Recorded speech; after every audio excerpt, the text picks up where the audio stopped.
hated every day of it. So I was just like, what am I going to do? Like, and I just kind of always knew that I was destined for something more than what I was doing. Like, and I really sucked at skating. Like, I wasn't really that good. I kind of pretty much do suck still now, but I wasn't really where I should have been. And I was just like, and the Warped Tour came to town. I thought I'll go in that, and I got third in the contest there. And I was like, met a few local guys. So like 97? Yeah, 97. Yeah. Yep. Okay. So, and then the X Games, the Planet X Games came to the Gold Coast, and I was like, I'll go in that. And I'd finished, I'd come up here, and I was like just living with some mates, earning some money over the Christmas period.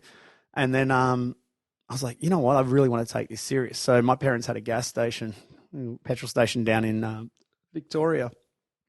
And I just went back home, worked with them for a year, saved up 10 grand and moved to America. Wow. And that was it. I was just like, and I went to Florida. I was meant to go with this guy called Brad Drury, and then he had an issue, like I think he got in a fight or something like that, and the police were involved, and then they said, oh, you can't travel. So he kind of got stuck at home, and he would have been an amazing skater if he had been able to go. But so I just went on the trip anyway, and he kind of got bummed at me, and I was just like, well, fuck, I'm not going to let my life, like, and we don't talk to this day, you know what I mean? He kind of got that bummed about it. And so you're still skating, obviously, every day? Trying to. Okay. Like, but you must have been, say, the king of the park. Back then, yeah, I was skating flat out. Like, and my parents, they probably lived like 3 hours to the nearest vert ramp. So I'd have to drive 3 hours down, skate for 3 hours, drive 3 hours back so I could hit my night shift for mum and dad. So I'd wake up super early in the morning, drive. Is that in Nyora? No. Okay. No. Right, Have you seen that mega ramp? No. In Nyora. Really? Yeah. That's a hillbilly town, that one. Oh, that is a hillbilly town. And so's Peter did the mega ramp with me. Okay. But look, so we lived in Moama. We lived in, which is country New South Wales. Lost my teeth there. Did you? Yeah. Right. At the speedway. Yeah. We nearly died. Dude, we've been following each other around the world. Okay. So basically, I went and lived there with my parents for a year, and then I got on a plane, didn't know anyone, got to Tampa in Florida, and it's such a gnarly place, and the skate park's right in the ghetto. What a difference. Like, right in the hood. Okay, yeah. So I'm from Moama. There's 500 people that lived in the town at that stage, and I get to this town that's the second highest murder rate in the USA at that stage. Like, this was 98, end of 98, and I was just like, shit, this is crazy. So anyway, and then I was there. There was no mobile phones. You remember that? America didn't even have mobile phones, cell phones.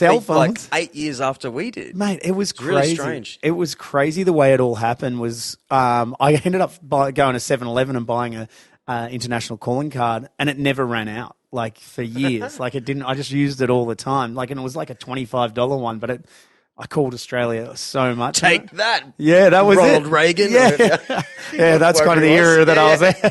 I think it was George Clinton, but anyway, we'll go.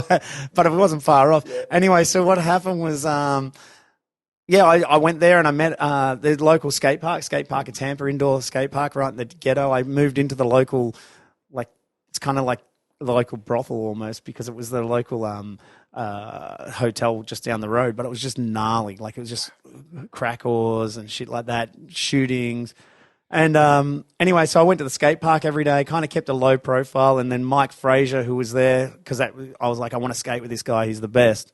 After about skating with him for 3 months, he finally says to me, he goes, how old are you? And I said, 19. He goes, you look like you're about 26, 27. I'm like, no, I'm 19. And he goes, shit. He goes, what are you doing here? I go, I want to be pro like you. And he goes, really? He goes, you kind of suck. And I was like, yeah, I do suck. But I go, I got determination. He goes, I can see that. And he goes, oh, if I had known that, I would have worked with you. He goes, all right. And he'd punch me in the arm. And he's a stocky bastard. Punch me in the arm every time I didn't land a trick, right? So he goes, I'd rather see you slam than come back up here knee bailing. So every time I went up and I'd knee bailed on a trick, he'd punch me in the arm. And it'd be like far out. If I slammed, he'd just give me a high five and go, that's right, get up here and do it again. It's not going to hurt more than that. Bang, hit myself again. Get up here. It's not going to hurt more than that. Bang. Oh, God. And then to the point where you finally do land the trick. And that's kind of how I got better, was just purely through slamming my body, so hard. But yeah, anyway, the guys at the skate park at Tampa, one of the main guys at the time who was running it, this guy, Ryan Clements, he says to me one day, he goes, where are you living? And I said, oh, down in the fucking Krakow place. And he's like, he goes, oh, look, he goes, can you cook? And I said, yeah, I can cook. He goes, can you clean? I'm like, yeah. And he goes, come and live with me. If you cook and clean and bring me lunch every day, he goes, you can live in my house for free. Wow. So that's what I did. I cooked and cleaned and brought him his lunch every day. And I got to skate at the skate park, and then they had a street contest. It was one of the biggest street contests, and I wanted to be a vert skater, but I could skate the street course better than I could skate the vert. So he said, why don't you just go in the pro street comp? So I went in that, and I think I got like, I don't know, there's 200 entrants. I think I got like 60th or something like that. But and that was my first introduction to pro skateboarding and being around pros every day. Massive. Was your mum and dad freaking out at this time? Or? Well, that's funny because I was up here living and I'd come back home and I was working and I'd gone skating, and then I was just like, I'd made the decision and I was quitting uni, and I came home and they had like about 10, in the middle of summer in Moama, it gets packed full of people. It's just an influx. And I said to mum and dad, in a year's time, I'm leaving. I'm moving to America. I'm quitting uni. But I said that with about 10 customers in front of me, and my dad just kind of looked at me like, what the fuck? Like, because he wanted me to go to university. Right. He wanted me to go and get a degree. He wanted me to be a high achiever in school. Like, and as much as I wanted to do it, for him, it wasn't what I wanted to do. Yeah. And I think that really let him down. And Dad and I didn't have the best relationship, you know what I mean? I think, and the only reason why is I think because his dad died when he was young, and he was like 11 and grew up without a dad, just a stepdad. But I don't think he's much anything. Got shipped off to school and shit. So just did his best. Yeah, he did. Look, he was rad, and he provided for our family. Amazing, you know what I mean? He worked 2 jobs. He did everything to get us ahead. He bought me a car. You know what I mean? Yeah. And I think Mum and Dad kind of tried to bribe me to go back to uni and do all those things, but I knew the world was changing. I did. It's somewhere in my head. I knew it was changing, and I knew that I'd be all right. You know what I mean? And I think that's where a lot of people don't back themselves. And I always had self-belief that I could be something. You know, I was never the best at anything, but I'd always make, say I was good at T-ball or baseball. So I'd always make, I made A grade in baseball when I was 15, but I'd always work. I get obsessive compulsive about things. Right. You know what I mean? I got to learn it. I got to get better. And I'd be out there. I'd be the kid going flat out all day. Okay. But I was the most unco looking guy in the world, at everything. Couldn't play football AFL style. There were so many things I couldn't do. But when I got to go and wanting to play AFL, I'd go outside and I'd kick the ball on my right foot 100 times. Then I'd kick it on my left foot. Then I'd kick it on my right foot. But I'd do it hours and hours and hours until I got it. So, because I just didn't want to look like a dickhead all the time. Yeah. And I guess that's kind of what drove me. So when I knew that I was going to the USA, I was like, all right, I'm going to do it. And I worked my ass off and finally got there. And then when I got there, I realized how shit I was. I sucked. I was so bad. And I was was there a lot of great, how we built our great skate parks, council funded, much probably later than they did in America, right? Well, in America, they were private. And because what happened was there was a lot of suings, people getting sued and litigation going through the 90s. So a lot of skate parks got closed down, but they still had the private YMCA ones around, and then a few private parks. And I picked up on the skate park at Tampa. And then I they've got this amazing thing called Woodward in the USA, which is like a skate camp, gymnastics camp, skate camp. And then I got to go live there for 3 months, but I got kicked out because I strangled a kid. And he was I was 19, he was 17, and he was giving me a hard time. And I said, I don't want to be with kids. And they put me in a room with kids. It was pretty funny, actually. And anyway, he was up all night, and I was like, dude, would you just shut up? And he's like, no. And then he ended up ripping the door off the room next to us. And I was like, far out, man. I said, and I was kind of I'm 6'1", but I'm a terrible fighter. People now know, but I can't fight. But I just look intimidating. I'm a little bit bigger than most people. And I kind of just grabbed this kid by the neck and just choked him and dragged him back to his room and threw him in his bed. And I said, go to sleep now, you fat mother. Yeah. Your parents don't even care about you. You're here for 12 weeks. What's that all about? You Americans. I went right off at him. Yeah. And he goes, you can't tell me what to do, Australian. And I was like, you racist bastard. And I choked him out.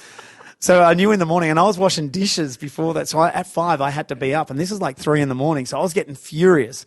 And I had to be up at 5 to go and wash dishes and get ready for the day because I was only an amateur trying to get into the park. If you're a professional, you get to go there for free and they pay you. Anyway, so I was just like, woke up the next morning, went to the furthest away skate park, the vert ramp, and just skated that all day until they, on the microphone, Trevor Ward, come to the office. I was like, oh, shit. So I finally make it up there and they go, look, Trevor, you've done so good, and we know this kid's a bummer, but he's been coming here for this long, and his parents, and I was just like, they shit. funded this place. So, pretty much. And so anyway, a couple other skaters, Renton Miller and James Kennedy, they turned around, they said, all right, we'll drive you into Philly because it was on the weekend. So we drove into Philly.